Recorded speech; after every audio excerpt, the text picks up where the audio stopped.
Денеска многу содржини разговори низ нашето студио во утринската програма. Сега следен разговор со Флорент Бајрами, кој ни доаѓа од Тетово, председател на Сдруженијето за етнички вредности. Многу интересна тема со дигитална технологија до унапредување на жените од руралните средини. Како дојдовте до оваа идеја? Што забележавте дека е потребно токму за нешто вакво?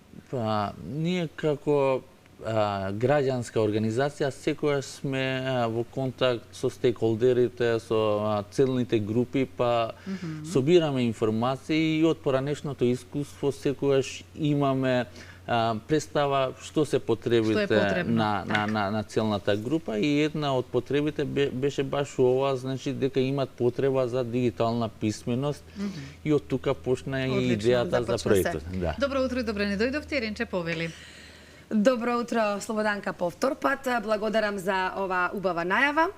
Инаку, господинот Флорент Бајрами ова утро ни пристигна од Тетово, председател на Сдружение за етнички вредности. Ви благодарам што допатувавте од Тетово овде кај нас. Добро беше се по пат, така? Да, уште се гледат последиците од невремето, значи, пошто имавме доста поројни дождови, но сепак се помина прилично добро, така да.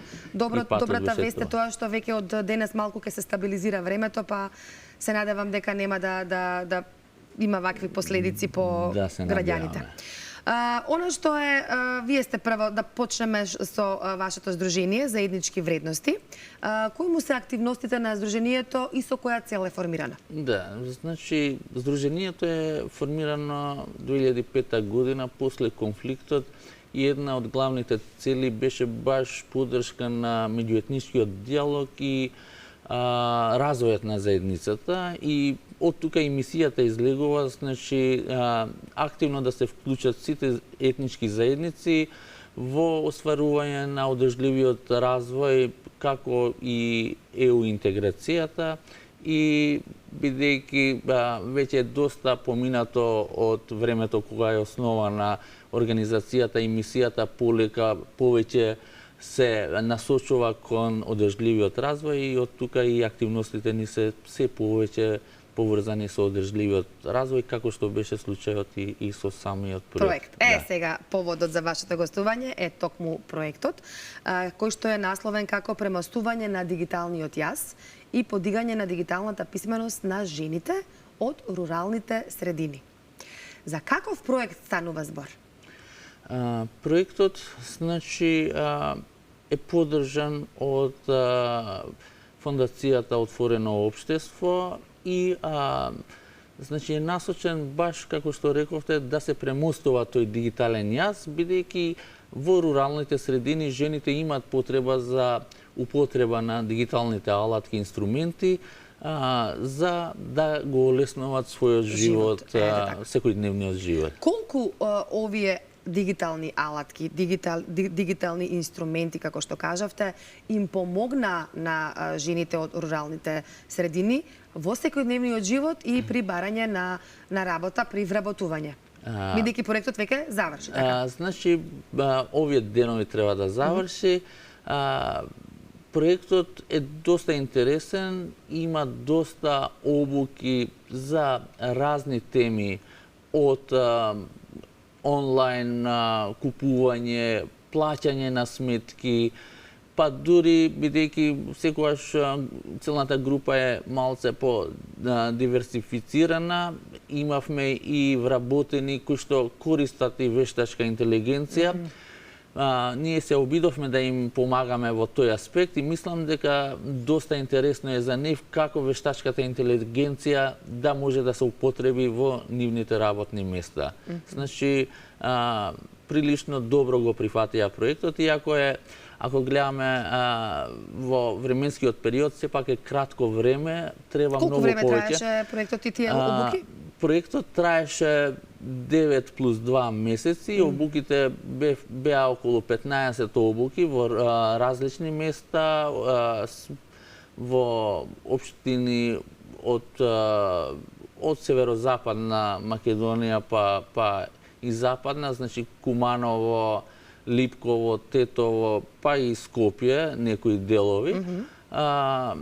И обуките, значи, ги има сите овие теми што ги спомнавме, дури cyber security, како, значи, тоа е само Имаше интерес од жените? Да, значи, интересот во самите обуки беа доста интерактивни жените и мислам дека е тема која што им треба. И брзо ги совладаа вештините, предпоставувам, да, така? Значи тие, пошто ова беше повеќе иницирање на овие дигитални вештини, времето беше кратко, еднодневни обуки, можеби во наредниот период сигурно треба да планираме нешто подлабоко, за да може по содржински да влегуваат во овој дигитален свет. Да. Кажавте дека планираме понатаму, значи дека се планира продолжение на овој проект, така? Апсолутно. Значи, во секој проект ние на крајот правиме евалуација на проектот и кои се насоките и научените лекции од самиот проект. Тука видовме дека доста има потреба и од наставничкиот кадар да се вообразат во дигиталните алатки, да ги користат за родителите, учениците, значи тој триаголник учител, родител, ученик, да. За да можат, значи, полесно да комуницираат. Тоа беше дел почнато во времето на короната, меѓутоа имаше доста недостатоци и доста алатки кои што им ги укажавме беа доста интересни, особено Google Classroom, Google Drive и така натаму, каде што може директно да се фокусираме на скроз нов проект. Така.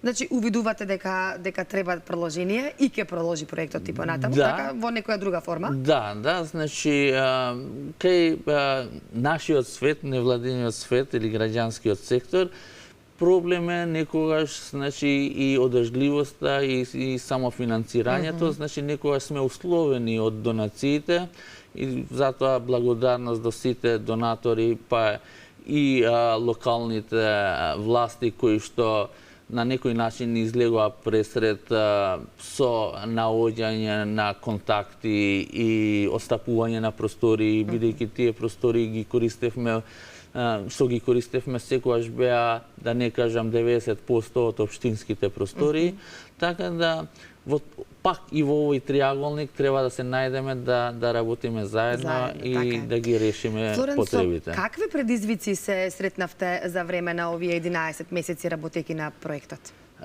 Предизвиците, значи, проектните предизвици секогаш се различни. Во овој случај, значи, целната група е малце потешко достапна. И увидовме, значи, тоа треба и кај другите организации да го шернуваме, да го споделиме, дека мора да имате локален координатор во тие места каде што оперирате, и што ќе ги собира и така натаму, значи, не може да се направи еден проект сам. Значи, мора да е поголем тим. И предизвиците потоа другите беа по-лесно менаџирани, пошто доста од жените првично хезитираат да дават информации, меѓутоа како што оди времето се поотворени, ги кажуваат своите потреби, недостатоци, за нас да биде полесно да можеме да правиме фоллоуап на самиот проект. Така. Сега, каков беше или каков е придонесот на државните институции и на останатите невладини организации околу дигитализацијата, околу овој проект? Да, значи ние веќе спомнавме, другите организации или во случајот Фондацијата Отворено општество ни даде безрезервна поддршка и финансиска, за да можеме да го оствариме нашиот проект, кој што е дел од нашата стратегија. Во текот на проектот ние имавме доста соработка и со други локални невладени организации, кои што исто така ни дадоа поддршка, и затоа спомнав дека овие локални координатори, било индивидуални или колективни, се многу важни моменти. А власта, како што реков, исто така ни помогна доста при остапување на простори, при давање на контакт лица. Затоа реков, триаголникот е многу важен. Да. Сега, жени, кажавте дека биле вклучени во овој проект од руралните средини, дека постоела интерес, така, голем, веќе во завршна фаза, уште неколку дена завршува. Со кои придобивки се стекна учесничките во проектот? Сега зборувам жените, нели, беа, помина проектот, добија дигитална обука, некои вештини.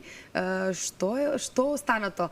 Што гледате вие? Што ви кажуваат тие? Дали се задоволни? Многу добро прашање и мислам дека одговорот се наоѓа во нашата веб страница www.cv.org.mk, каде сите овие упатства што беа исто така споделени со целната група се таму.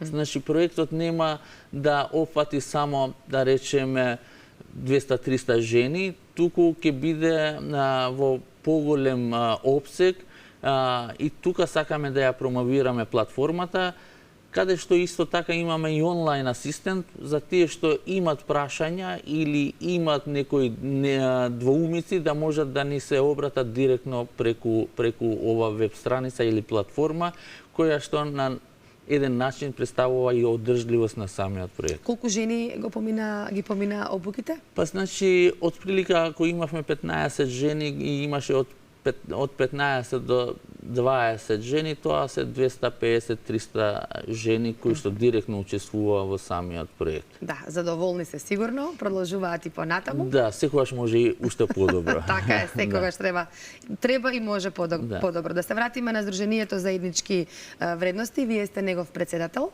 Ги кажавте дел од активностите, ама имате ли можеби сега по завршување на овој проект нешто во иднина што планирате да работите?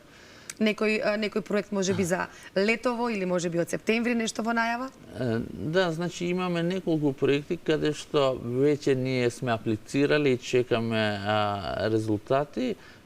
За да можеме да аплицираме, во главном се фокусирани во развојот на заедницата, младите, нивното вклучување во самото одлучување на разни места во локалната и централната власт, така да во главном таму сме фокусирани и веруваме дека нашето знаење ќе можеме да го пренасочиме и кај младите за да биде што поактивни. Колку членови ви е Сдруженијето? Па, членови, значи, и собрани, и активни членови кои што учествуваат, се десетина, така да зависи од проектите, почесто може да се вклучуваат и други. Ние сме отворени, значи сме член на неколку мрежи каде што не прават уште посилни, пошто таму ги наоѓаме и врските. Флорент, јас многу ви благодарам за разговорот. Ви посакувам многу успешни идни проекти. Се надевам дека ќе има повторно можност и прилика да ни гостувате во ова студио. Ви посакувам среќен пат до Тетово. Ви благодарам за гостувањето. Благодарност исто до вашата телевизија, кој што им дава можности на граѓанскиот сектор да ги прошират нивните, значи, цели мисии и секогаш сме тука заеднички да одиме напред. Така е. Благодарам. Ви благодарам уште еднаш.